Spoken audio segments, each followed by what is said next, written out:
자, 여러분 안녕하십니까? 자, 여러분 우리 2020년도 간평사 경제학 기출문제 21번서부터 한번 풀어보도록 하겠습니다. 자, 이 문제는요, 단기의 완전 경쟁 시장입니다. 이윤극대화를 추구하는 A기업의 현재 생산량에서 한개 비용이 50이고요. 평균 가변 비용, 이거 약자로 이렇게 써주세요. MC가 50이고요. 평균 가변 비용이 45래요. AVC가 45가 되고요. 평균 비용 AC는 95가 된대요. 시장의 가격이 50이래요. 이때 옳은 것을 모두 고르면. 지금 주어진 정보를 살펴보면 우선 이렇게 보셔야 돼요. 자, 그림을 보면 이제 박스인데 손실이 발생하냐, 조업 중단점이냐 등등등 요거를 찾아내는 건데요. 지금 생산량이 얼마인지 모르겠어요. 모르겠는데 이 주어진 생산량에서 제일 작은 것부터 볼까요? 평균 가변 비용이 45 AVC 됐죠? 그 다음에 평균 비용은 95 AC는 95 됐죠? 그 다음에 한개 비용과 시장의 가격이 50이래요. 여기가 한개 비용이고 시장의 가격이 이렇게 있습니다. 자, 그러면 원래 우리가 기본적인 그림을 그리게 되면 우리 해설에 나와 있는 것처럼 여기가 AC, AVC, 요게 MC 이렇게 되는데, 자, 순서가 여기에 맞춰서 이렇게 되는 경우는 어떤 경우가 있을까요? 어떤 경우가 될까요? 사실 이거 그림 모르셔도 상관없어요. 여기 보시면 근데 AC가 제일 높고 그 다음 MC와 P가 같네. AC가 제일 높고 MC와 P가 같고 AVC가 이렇게 있어요. 그리고 쭉 P가 여기를 지나간다라는 거 알 수가 있겠죠. 뭐 이렇게 되는 거야. 그래서 우리가 AC의 최저점을 우리가 손익분기점이고 AVC의 최소점을 조업중단점이라는 거 활용하시면 되겠죠. 자, 근데 우선 첫 번째 1번 기억, 손실이 발생한다? 여기 보세요. 아니 P가 AC보다 크니까 어떻게 돼요? 손실이 발생하는 거 이해되십니까? 그치, 우리 이윤함수 다시 한번 써볼게요. 이윤함수는 P-AC에다가 이렇게 Q 이렇게 되잖아요. 그러니까 AC보다 P가 지금 훨씬 더 커요. P가 작아요. 그러니까 손실이 되는 거지. 이 부분이 지금 0보다 작아서 손실 이렇게 되고 있어요. 그러니까 이거 맞죠? 자, 다시 손실이 발생하니까 기억은 맞아요. 기억. 뭐 이거 둘 중에 하나잖아. 그러니까 찍더라도 50% 확률로 찍을 수 있겠죠. 다음에 조업을 중단해야 된다. 여기 보시면 시장에서의 가격이 AVC보다 밑에 있으면 조업을 중단하는데 이 P가 우리가 여기 있는 정보는 어떻게 돼요? AVC보다는 P가 더 크고 AC보다는 작은 상황이에요. 그러니까 손실은 발생하지만 여기 나와 있는 가변 비용을 초과하기 때문에 이때는 조업을 계속해야 된다는 걸 알 수가 있습니다. 이게 더 밑에 있으면 조업을 중단해야 되면 이렇게 했으니까 조업을 계속한다. 네, 이렇게 보시죠. 조업 중단? 아닙니다. 니은 틀렸어. 답은 그러면 뭐 2번 아니겠습니까? 뭐 그렇게 하시면 되겠네. 뭐 쉽네요. 답은 2번 해서 이걸로 고르시면 되겠어요. 자, 디귿은 어떻게 돼요? 총수입으로 가변 비용을 모두 죄송합니다. 충당하고 있다 이거요. 여기 보시면 총수입이 여기 보시면 가변 비용이 이거잖아. 가변 비용이 요건데 이 색깔 좀 이걸로 할게요. 요건데 요거를요, 총수입이 지금 이거잖아. 충당은 하고 있죠. 가변 비용은 충당해. 그러니까 오케이 맞고요. 고정 비용까지 모두 충당하는 건 아니죠. 그러니까 여기 포인트는 뭐냐면 고정 비용을 모두 고정 비용까지라고 봐야 돼요. 그래서 고정 비용은 여기서부터 이게 이제 사실은 고정 비용이 되는 거죠. AC랑 AVC의 요 차이가 사실은 총 고정 비용이야. 그러니까 사실은 충당할 수도 있고 안 할 수도 있어. 그런데 고정 비용을 모두, 그러니까 고정 비용까지 모두 출제장 그렇게 생각한 걸로 보시면 되겠어요. 아니다. 여기 보시면 손실이 발생하니까 고정 비용까지 다 충당하는 것은 아니다. 이렇게 보시면 될 것 같습니다. 네, 그렇게 정리하시면 되겠어요. 다음 문제 볼게요. 2번 답이고. 자, 다음에 효율 임금에 대한 설명으로 옳지 않은 것은 이렇게 나와 있어요. 효율 임금은 우선 첫 번째 이게 뭐냐면 근로자들이 사실 주는 만큼 일을 할 가능성이 많거든. 그렇게 되니까 주는 만큼 일하겠다? 이거보다는 뭐라고요? 맞아요. 그러니까 임금을 올려주면 더 열심히 일을 하지 않을까? 이거예요. 보통은 생산성이 높아지면 그에 따라서 임금을 올려주는 경우가 많이 이렇게 있죠. 근데 이게 이제 일반적인 관계인데 효율임금 제도는 이거를요 거꾸로 바꾸는 거야. 이게 아니라 임금을 올려주게 되면은 생산성이 올라간다 이런 거예요. 역발상이죠. 그러니까 이거야. 임금을 올려줄수록 생산성이 높아진다. 맞습니다. 그리고 임금을 올려줄수록 이직률이 낮아지고요. 아니 생각해봐요 여러분. 삼성에서요 다른 회사보다 돈을 좀 더 많이 줘. 그럼 근로자 입장에서는 굳이 애써가지고 돈 많이 주는 삼성에서 딴 데로 더 꽂은 회사로 갈 만한 유인이 있어요? 없어요? 없지. 안 잘리려고 당연히 더 열심히 일을 하게 됩니다. 그래서 또 똑똑한 애들만 오고 그러다 보니까 역선택도 해결할 수 있고 역선택도 해결하게 되고요. 또 더 나가서 도덕적 해이도 해결할 수가 있어요. 모두 해결 가능하다. 이렇게 보시면 될 것 같습니다.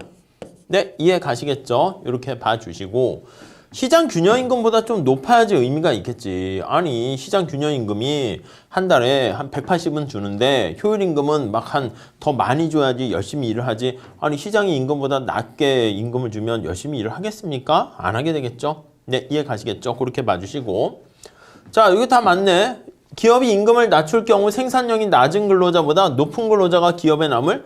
아니 그런 게 어딨어. 기업이 임금을 낮게 되면 능력 있는 생산성이 높은 근로자가 뭐야 나를 이렇게 별로 대우를 안 해줘 해가지고 능력 있는 생산자들이 시장에서 이탈돼서 나가게 된다. 이렇게 보셔야 되겠죠. 네, 이해하시겠죠? 네. 답은 5번. 네, 이렇게 보시면 되겠습니다. 틀렸습니다. 5번이. 어려운 얘기는 아닙니다. 이거 주로 누가 얘기한다고요? 맞아요. 새 케인작파가 임금 중에서 실질 임금이 경직돼 있다. 예, 경직성. 네, 요거를 얘기할 때 여기 나와 있는 효율 임금 이론을 사용한다. 보시면 되겠습니다. 오케이. 자, 다음에 23번 문제 좀 한번 보시죠. 자, 각국의 요 경제 성장 모형과 관련된 생산함수 모형입니다. 이렇게 표현을 해가지고 우리가 성장의 원천을 따지는 그로스 어카운팅 해서 성장 회계와 관련해가지고 얘기를 하는 거예요. 네, 성장 회계 관련된 그로스 어카운팅 이렇게 얘기하는 거죠. 어카운팅. 네, 이렇게 보시면 되겠습니다. 자, 옳지 않은 것은 여기 생산함수 있으면 이거 여러분들 변화율로도 우선 쓸 수 있죠. 근데 그 전에 여기 나와 있는 콥 더글라스 생산함수의 특성상 여기 나와 있는 자본 위에 붙은 0.25가 바로 뭡니까? 라고 하면 자본의 탄력성을 의미하고요. 탄력성을 의미하고요. 또 자본의 분배 몫을 의미합니다. 이해하시겠죠? 자본의 분배율 이렇게 가시면 되겠어요. 전체 두 개 합쳐서 1이니까 100% 중에서 자본가가 가져가는 분배율이 25%고요. 자본이 1% 변화했을 때 생산량이 25% 변화한다. 이렇게 보시면 되겠습니다. 자, 그래서 자, 자본의 탄력성은 0.25다. 맞아요. 오케이. 노동의 분배율은 자본의 분배율보다 크다. 맞아요. 노동에 붙어있는 게 노동의 분배율인데 75%고 자본의 분배율이 25%니까 노동의 분배율이 자본의 분배율보다 크다. 오케이. 자, A는요. 노동과 자본 이외에 나머지를 나타내는 거죠. 그래서 이 A가 바로 우리가 이제 흔히 얘기하는 기술 진보 이런 걸 뜻합니다. 그래서 A가 저기 나와 있는 토탈, 팩터, 프로덕티비티 해가지고 총 요소 생산성이다. 이렇게 얘기를 합니다. 네, 이해하시겠죠? 그래서 주로 이제 노동과 자본 이외의 모든 것들이 다 여기 들어있어요. L과 K 이외의 모든 것이 뭐 기술도 여기 들어가 있죠. 기술 진보, 기술 혁신이라든가 아니면 제도라든가 뭐 경제 시스템 이런 것들 등등등 다 여기 포함되어 있어요. 그래서 총 요소 생산성이라는 것은 노동과 자본의 한계 생산을 다 올려줄 수 있는 것이기 때문에 그렇게 되는 거죠. 우선 요거는 계산을 해봐야 되는 거고 총 생산함수는 규모에 대한 수익 불변이다. 이거 맞죠? 이게 CRS인데 여기 알파 베타가 1 아니겠습니까? 알파 베타가 1인 네, 1차 동차 이렇게 됩니다. 1차 동차 생산함수 이렇게 돼서요. CRS이기 때문에 규모에 대한 보수가 불변. 오케이, 이렇게 보시면 되겠어요. 그 다음 4번 한번 볼게요. 4번. 4번은요. 우리 해설에도 나와 있는 것처럼 노동과 자본에 대한 총 요소 생산성이 각각 10%씩 이렇게 증가한다 할게요. 그리고 10%씩 증가해요. 자, 그러면 전부 다 10% 생산량의 증가율은 얘는 이렇게 변화율은 다 더하기, 곱하기, 더하기로 쓰면 돼요. A분의 델타 A 더하기 저거요. 0.75가 이쪽으로 옵니다. 그 다음에 L분의 델타 L 더하기 0.25분의 K분의 델타 K 이렇게 되는 거죠. 이해 가시죠? 자, 그러면 여기 주어진 값을 대입해 얘가 10% 각각 10%씩 다 증가한다고 그러지 않았습니까? 그러니까 0.1 집어넣으면 되겠어요. 얘도 10% 이렇게 하시고 얘도 10% 이렇게 보시면 될 것 같습니다. 자, 그랬을 때 거기 보시면 다 대입을 하면 얼마나 증가하겠습니까? 그럼 이거 다 더하면 10%에다가 요거 1 되는 거니까 20% 증가한다 해야죠. 10%가 아니라. 그래서 20% 증가해야 되는데 10% 해서 틀렸네요. 별로 뭐 어렵진 않습니다. 그러니까 이게 미시와 거시 이렇게 있으면 여러분들은 시험 문제 풀 때 그 미시가 좀 시간이 좀 걸려요. 그러니까 거시 먼저 풀어보시는 연습을 해주셨으면 좋겠어요. 오케이, 다음 문제 볼게요.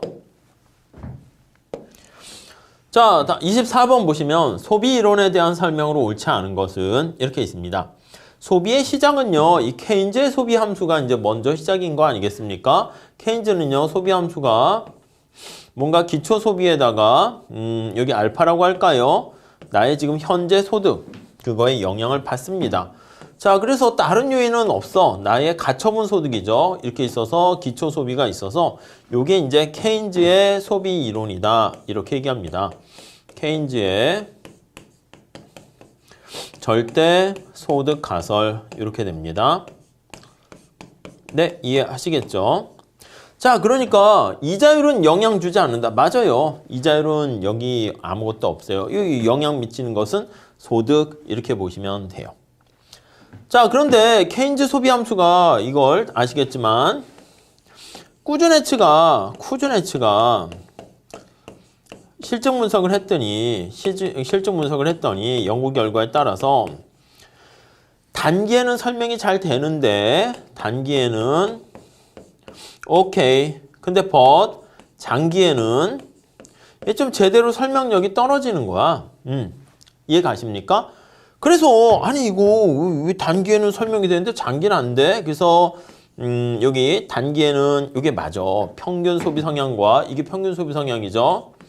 APC와 MPC를 비교합니다. MPC가 요 접선의 기울기잖아요. MPC가. 근데 APC가 MPC보다 커. 이해 가시겠습니까? 그래서 APC가 MPC보다 훨씬 더 커가지고요. 이렇게 되는데 장기에는 저게 아니야. APC와 MPC가 같아. 그래서 이걸 설명 못해서 이게 다양한 소비 함수가 등장하게 된다고요. 다양한 소비 이론이 등장합니다. 이론이 등장. 이렇게 하는 것이죠. 네, 이해하시겠습니까? 자, 그래서 등장하게 된 게 이제 생애주기 가설에 따르면 장기적으로 평균 소비 성향이 맞아요. 장기에는 어떤 결과가 됐습니까? 라고 하면 평균 소비 성향이 한계 소비 성향하고 같게 돼서 일정하게 되는 거야. 그러니까 원점을 통과하는 형태가 되는 거죠. 그래서 장기 소비 함수는 그림을 그리면 이렇게 원점을 지나서 절편이 사라지는 걸로 돼요. 그래서 평균 소비 성향이 일정 이렇게 됩니다. 오케이. 다음에 여기 보시면 항상소득 가설에 따르면 단기적으로 소득이 증가하게 되면 단기에는 체인지 얘기랑 똑같이 맞는 거야. 그러니까 단기에는 이게 어떻게 돼요? 평균 소비 성향이 떨어지는 거죠. 그래서 단기에는 평균 소비 성향보다 한계 소비 성향이 더 작아요. 그래서 평균 소비 성향을 떨어뜨린다. 이렇게 보시면 돼요. 오케이. 평균 소비 성향이 감소한다. 케인즈 이거 맞고, 그 다음에 자, 피셔의 기간 간 소비 선택 이론. 이게 시점 간 소비 선택 이론이에요. 현재 시점과 미래 시점 간에. 그러면 이자율은 소비에 영향을 준다. 맞죠? 이게 현재와 미래를 연결시켜 주는 게 뭐야? 이자율이잖아요. 그러니까 오케이 돼요. 근데 여기 보시면 랜덤워크 가설이야. 임의보행 가설에 따르면 소비 변화는 아니요. 이게 예측할 수 없다는 게 임의보행이 뭐야? 랜덤이 술 취한 사람이 걸어가는 거랑 비슷해. 럭비공 튀는 거랑 비슷합니다. 그러니까 절대 소비 함수는 오창에 따라서 충격 때문에 변화하게 되는데 그거는 우리가 아무리 합리적 기대를 하더라도 그거는 예측할 수 없다. 이렇게 끌고 갑니다. 아셨죠? 그래서 뭐 소비 함수 이론은 가끔 이렇게 크게 나오게 하는데 잘 좀 정리해 주셨으면 좋겠어요. 오케이. 다음. 자, 25번 문제를 봅시다. A국에서 인플레이션 갭과 산출량 갭이 모두 확대할 때 인플레이션 갭은 뭐냐면요. 이걸 나타내는 거야. 쫙 보면 이게 Y고요. 45도 선이 이렇게 있죠. 그래서 이게 완전 고용 국민소득 수준으로 이상 더 증가할 수 없는 상황입니다. 자, 그랬을 때 인플레이션 갭 하면 이렇게 되는 거야. 이렇게. 완전 고용 산출량을 위해서 요만큼만 총수요가 있으면 되는데 그 이상을 지금 총수요가 더 많은 거예요. 그래서 요거를 우리가 뭐라 그러냐면 요게 인플레이션 갭 이렇게 얘기하고요. 네, 이해 가시죠? 그 다음에 얘가 요렇게 됩니다. 요거를 우리는 디플레이션 갭 이렇게 얘기를 하게 되네요. 자, 근데 지금은 인플레이션 갭이 훨씬 더 확대되는 거니까 인플레이션이 심해지는 거야. 경기가 지나치게 과열되는 것이고요. 그 다음에 요 산출량 갭은 좀 교수님마다 표현이 다른데 균형국민소득이 여기 있잖아요. 여기요. 그러면 지금 여기 총수요가 여기 보시면 부족해가지고 경기가 이만큼 침체되어 있다고 할게요. 이만큼 경기가 침체되어 있어. 이게 우리가 Y가 이만큼 부족한데 이걸 GDP 갭 또는 산출량 갭 이렇게 얘기합니다. 산출량 갭. 근데 이 산출량 갭이 경제가 침체됐을 땐 요걸 기준으로 해서 지금 균형국민소득이 이건데 플러스 하기도 하고요. 인플레이션 갭 되면 이게 마이너스가 되겠죠. 근데 교수님마다 표현은 다르니까 우리가 문제 풀 때는 지금 요 인플레이션 갭이라는 거에 포인트 맞춰서 보시면 돼. 아무튼 인플레이션 갭이 더 커지니까 얘가 더 위로 올라가면 경제가 지나치게 침체되거나 그런 게 아니라 과열되어 있는 양상이다. 이렇게 보시면 될 것 같습니다. 과열 양상이야. 그러면 여러분 스탠포드 대학의 테일러 교수는 뭐라고 얘기했습니까? 라고 하면 이게 경제 상황에 맞춰가지고 금리를 어떻게 할 것인가 거기에 초점을 맞추고 있는데 여러분 경제가 과열이면 이거 어떻게 해? 진작시켜야 되냐? 좀 너무 이렇게 뭐라고 해야 할까? 이게 진정해 이런 거예요. 그럼 어떻게 해야 진정합니까? 그렇죠. 정책 금리를 인상을 해야 돼. 그 뭐 해설에 거기 뭐 목표 금리부터 쫙 설명 나와 있는데 그냥 정책 금리를 인상해야지 지나치게 과열된 양상을 떨어뜨릴 수 있다. 이렇게 보시면 되겠습니다. 아셨죠? 그렇게 정리하시면 돼요. 금리 조정 정책을 얘기하는 거야. 이자율 조정 정책을 얘기한다. 이렇게 보시면 되겠습니다. 오케이. 그 정도 봐주시고요. 다음에 26번 봅시다. 26번은 이제 솔로우 성장 모형을 나타내고 있습니다. 자, 황금률 균제 상태, 정상 상태인데 골든 룰 이렇게 되면 어떤 상태가 되는 거예요? 맞아요. 우선 첫 번째는 아시겠지만 1인당 소비가 극대화되는 1인당 자본의 상태를 황금률 이렇게 얘기합니다. 그래서 1인당 소비가 극대화 이렇게 보시면 되겠어요. 네, 이해되시죠? 어쩔 때 1인당 소비가 극대됩니까 하면 인구 증가랑 기술 진보가 없잖아요. 그럼 이 그림 이거 기억나십니까? 여기가 1인당 자본이고 여기가 저기 보시면 인구 증가랑 기술 진보가 없으니까 원래는 인구 증가랑 감가상각, 기술 진보 이렇게 K 이렇게 하면 이렇게 될 거예요. 그 다음에 여기에 이제 나타나는 요게 Y 해서 FK 이렇게 되는 것이죠. 그럼 언제 1인당 소비가 극대됩니까 하면 이거가 가장 멀어지는 수준이 바로 1인당 자본이 균제 상태 중에서 가장 황금률이다 이렇게 보시면 돼요. 그러니까 저축이 여기에 맞춰서 이렇게 가는 거죠. 이렇게. 자, 그러면 이 상태는 어떻게 됩니까 하면은 여기요. 여기 접선의 기울기 이거 있잖아요. 이거랑 이게 같을 때라고요. 이해되십니까? 이렇게. 그 얘는 뭐야? 얘는 접선의 기울기. 지금 이가 빵이야, 빵. 인구 증가율 없으니까. 기술 진보 없죠? 저기 기술 진보 없어요. 빵이야. 그 요거의 기울기는 어떻게 되냐면 요거 델타 이렇게 되고요. 요거 접선의 기울기 어떻게 됩니까? MPK. 1인당 자본의 한계 생산이 같을 때. 그러니까 답은 뭐 간단하게 요거 3번 자본의 한계 생산이 감가상각률과 같을 때가 바로 1인당 소비입니다. 1인당 소비가 극대가 되는 자본 축적의 황금률 균제 상태다. 이렇게 보시면 되겠습니다. 아시겠죠? 오케이. 맞습니다. 다음 넘어가 보도록 할게요. 자, 다음에 27번 한번 볼까요? 여러분, 유동성 함정에 대한 설명으로 옳은 것을 모두 고르면 박스 문제가 많죠. 자, 유동성 함정이다라고 하면요. 이게 유동성이 함정에 빠진 거야. 돈을 풀었는데 아니 이 돈이 다 사라져 버리는 거야. 어디 갔어? 이렇게 되는 거죠. 그러니까 이게 사실은 일본도 유동성 함정에 빠진 상황이 일본의 장기 침체라든가 1929년 대공황 같은 상황이 엄청난 경기 침체 같은 상황이 유동성 함정의 상황이다라고 생각하시면 되겠습니다. 자, 이때는요. 우선 첫 번째 보시면 LN 곡선이 수평인 거 기억나십니까? 그냥 뭐 다들 맞출 수 있을 것 같아요. LM이 이렇게 있다가 이렇게 있으면 LN 곡선이 수평인 영역이 바로 유동성 함정 맞아요.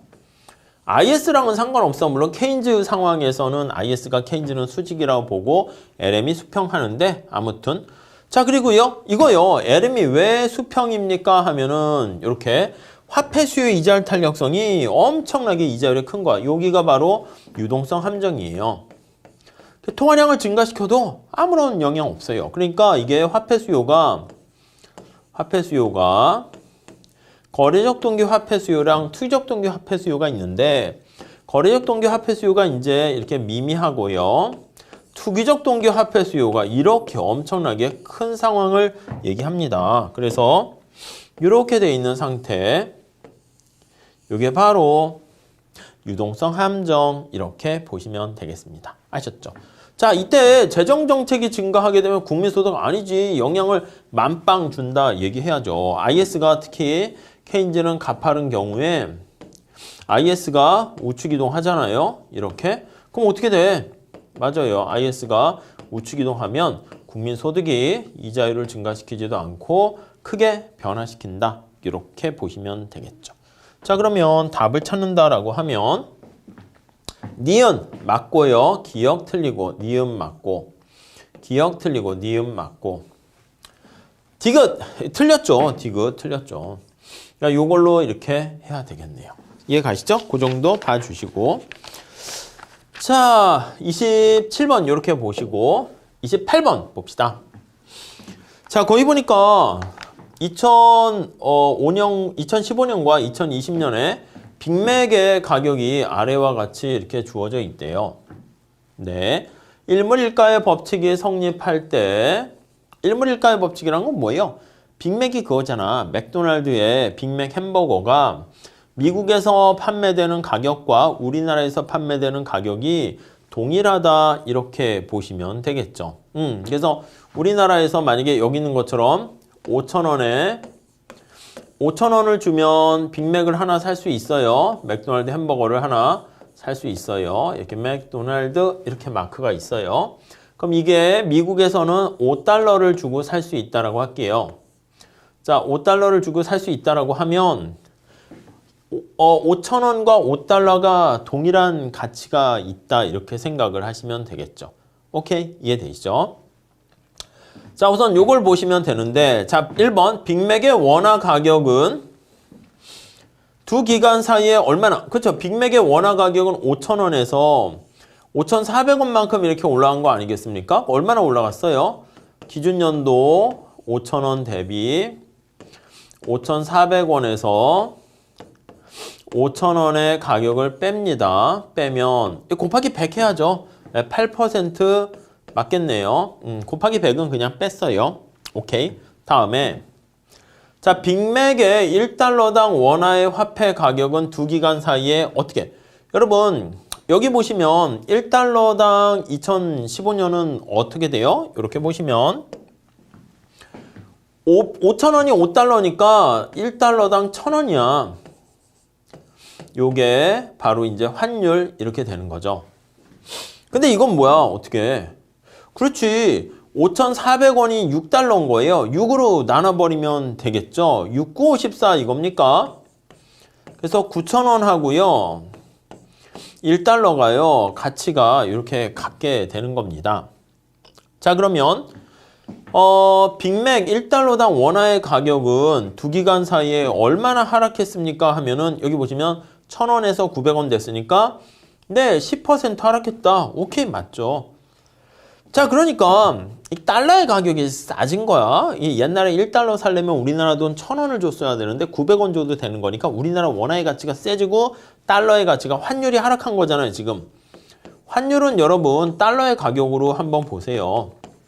환율은 달러의 가격이야. 이 달러의 가격이 하락했다 이렇게 생각을 하시면 되겠습니다. 자, 그러니까 원화의 가치는 지금 원화의 가치와 달러를 대비했을 때 달러 기준으로 했을 때 원화의 가치는 상승했다 이렇게 반대로 생각하시면 되겠습니다. 오케이. 자, 그 다음에 달러 대비 원화의 실질 환율은 두 기간 사이에 변하지 않았다. 여러분 우리가 이 구매력 평가설이 성립한다라고 하면은요, 이게 실질 환율은요, 이거 여기 보시면 이거 어떻게 되는 거냐면 우리나라 이 가격은 환율 P 이렇게 되는 것이고 이거를요 다시 여기다 쓸게요. P는 환율 PF 이렇게 되는 것이고 이거를요 P로 나눠주게 되면 이게 이제 실질 환율이 되는 거야. 이렇게요. 그래서 그냥 직관적으로 보시면 요게 바로 실질 환율이라고 생각하세요. 그럼 실질 환율은 대문자로 쓸까 아니면 이렇게 쓰기도 합니다. 그러면 이 실질 환율은 그래요. 1로 변하지 않았다. 그대로 가만히 있다. 이렇게 보시면 되겠어요. 자, 그 다음에 2020년 원화의 명목 환율은 2020년 보시면 2020년 원화의 명목 환율은 이거 6달러가 5,400원 이렇게 되는 거잖아요. 그러니까 1달러가 900원 이렇게 되는 건데 거기에 나와 있는 것처럼 구매력 평가 환율보다 낫다. 아니요. 이게 구매력 평가설이 성립하는 거니까 구매력 평가랑 같게 된다. 이렇게 보셔야 되겠습니다. 오케이. 그렇게 정리를 하시면 될 것 같고요. 그 다음 문제 한번 풀어볼게요. 자, 한국과 미국의 명목이자율은 각각 3%, 2%. 우리나라 명목이자율을 I라고 하고요. 미국의 명목이자율을 IF 이렇게 합시다. 미국의 물가 상승률이 fall인 해서 F를 넣읍시다. 2%로 예상되며 현재 원달러 환율은 1,000원 이렇게 있습니다. 환율은. 옳은 것을 모두 고르면 자, 구매력 평가설과 이자율 평가설이 다 성립합니다. 구매력 평가설은요. 우리가 앞에 말씀드린 것처럼 요게 바로 구매력 평가서를 얘기하고요. 이자율 평가서는요. 명목 이자율은 해외 명목 이자율에다가 더하기 환율이 얼마나 상승했니? 요게 성립한다. 요 정도로 보시면 될 것 같습니다. 오케이, 그렇게 한번 봐주시죠. 자, 우선 그러면 요거 내용 좀 볼게요. 한국의 실질 이자율, 미국의 실질 이자율, 요거 보는 건데 사실 요게 이제 명목 이자율로 이제 바꿔서 명목 이자율로 되어 있는데 실질 이자율로 바꿔서 쓰게 되면은 여기다 각각 빼도 되죠. 명목 이자율에다가 우리나라 물가 상승률을 빼고 외국의 물가 상승률에다가 외국의 인플레이션율을 빼고 그다음 환율이 얼마나 올라갑니까? 이렇게 나타내면 얘가 실질 이자율이라고 할게요. R이라는 실질 이자율. 얘가 그쵸? 외국의 실질 이자율 이렇게 되는 겁니다. 자, 그래서 우리가 여기 나와 있는 것처럼 미국과 우리나라가 만약에 당연히 똑같은 실질 이자율 측면에서 봤을 때 똑같은 실질 이자율이 돼야지 돈이 우리나라로 가나 미국으로 가나 전혀 상관이 없는 쪽으로 갈 거예요. 자, 그리고 여기 보시면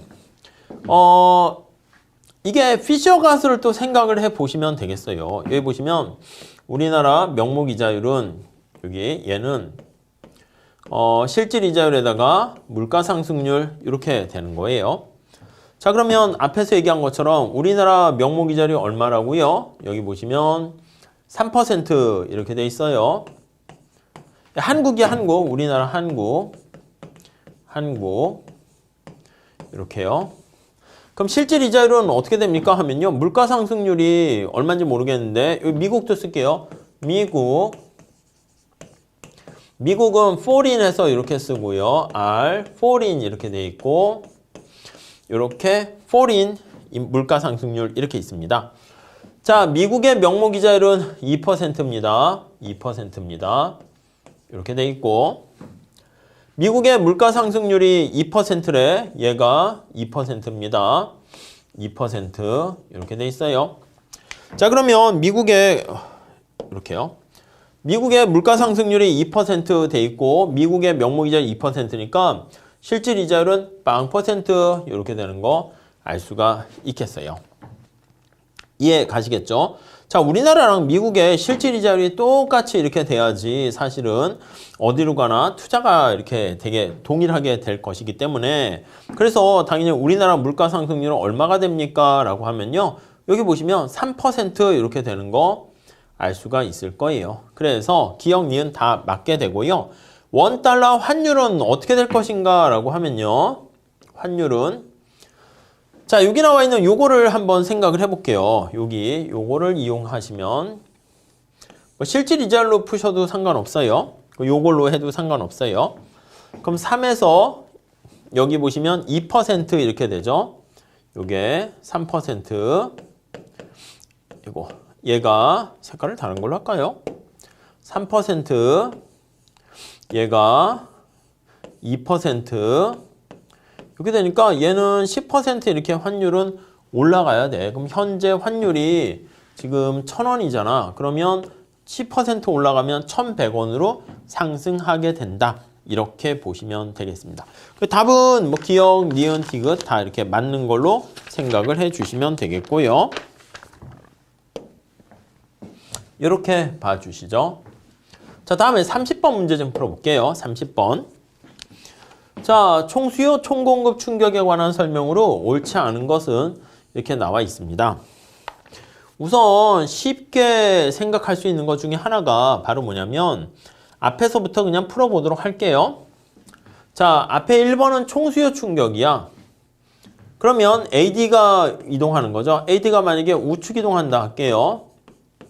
우측 이동하게 되면 이건 뭐 여러분들 여기다 그림 살짝 하나 그려보시죠. AD가 이렇게 우측으로 이동합니다. AD1 이렇게요. AS가 이렇게 있습니다. 자, 그러면 균형 전과 균형 후를 비교하면 여기서 여기로 가게 되는 거죠. 그러면 국민소득은 증가하면서 물가도 상승하게 됩니다. 오케이, 이해되시죠? 이게 바로 경기 순응적이다, 순행적이다 이렇게 얘기를 하는 겁니다. 되셨죠? 자, 그 다음에 총 공급 충격이 발생했다 할게요. 얘는 공간이 그래서 AS가 우측으로 이동했다 합시다. 비용 절감이라는 어떤 효과가 생기거나 아니면 기술 진보 같은 게 생겼다 할게요. 기술 진보 이런 혁신이 생기게 되면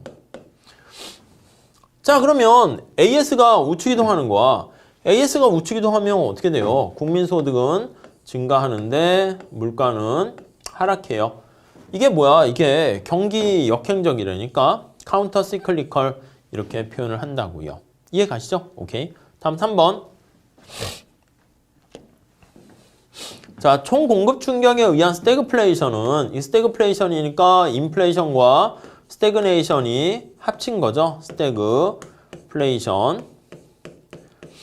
네, 이렇게 된 겁니다. 자, 그러면 이게 케인즈의 총수요 관리 정책이 무력하다. 이 합리적 기대 가설과 상관없어요. 그래서 얘는 케인즈의 AS가 이거는 상방 이동하는 거잖아. 그러니까 경기는 침체되는데 인플레이션이 발생했어요. 그렇게 되면 케인즈의 AD 관리 정책이 무력하다. 효과가 없다라는 것을 알 수가 있을 거예요. 그래서 3번이 좀 애매해요. 다음 4번. 명목임금이 하방 경직적일 경우, 명목임금이 잘 안 변하는 경우에 음의 공급 충격이 발생하게 되면 음의 공급 충격이니까 AS가 상방 좌측 이동하는 겁니다. 경기의 불균형이 지속될 수 있다. 맞죠? 이게 가격이 경직되어 있는 거잖아요. 그래서 가격 변수예요. 가격이 경직적. 이게 뭐야? 아담 스미스가 얘기하는 보이지 않는 손이 경직돼 있다는 거예요. 그래서 가격이 경직적인 그런 상황에서는 시장에서 불균형, 이 시장 실패 아니겠습니까? 그러면 시장 실패라는 상황이 됐을 때 가격이 조정돼서 경제 상황으로 가야 되는데 제대로 가야 되는데 그렇게 되지 못한다는 거에서 시장의 불균형이 지속된다. 이렇게 보시면 되겠습니다. 오케이. 다음에 5번. 기술 진보로 인해 가지고 양의 총 공급 곡선은 얘는 AS가 우측 이동한다니까 우측으로 이렇게. 근데 이게 기술 진보로 인한 것이니까 단기 AS가 우측 이동할 뿐만 아니라 장기 AS도 우측 이동하는 거야, 장기적으로. 그래서 이게 장기에도 우측 이동하게 되면 완전 고용 산출량 수준이 이게 증가할 수 있다니까, 이렇게.